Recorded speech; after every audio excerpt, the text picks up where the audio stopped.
ukanda ule wa kaskazini Bala Conte ameshacheza. Huenda ni nafasi yake pia nzuri ya kuonesha au kutumika kwa sababu ni ukanda ambao kashashiriki mara kadhaa kwa ligi zao.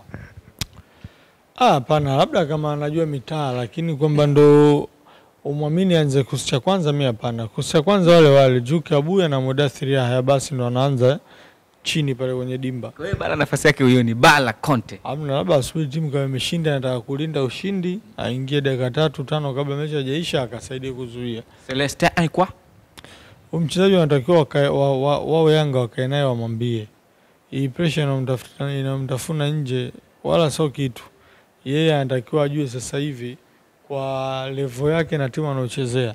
Akishindwa kudeliver ndani ya msimu mmoja, wanamwacha Yanga. Hawezi kuwa na mchezaji ambaye ni wa kigeni, mnaingia gharama kubwa alafu hawezi kuwa na impact.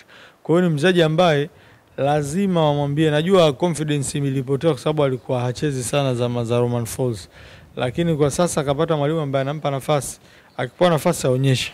Kwa sababu mimi naamini kuwa ana uwezo, ana mbio, skills anazo kiasi chake, lakini ana uwezo wa kwenda chini kukaba akarudi kushambulia. Kwa hiyo yeye mwenyewe mchezaji anatakiwa ajue kwamba yuko kwenye kipindi cha mpito tu kwenye timu, na ili arudi kupata nafasi mara kwa mara lazima mshawishi mwalimu kwenye uwanja wa mazoezi na kwenye uwanja wa mechi, ili mwalimu asikie vibaya siku akiona anamweka nje mchezaji wake. Lakini mimi naamini kwa uwezo alionao ana uwezo wa kucompete na akapata nafasi. Mechi ni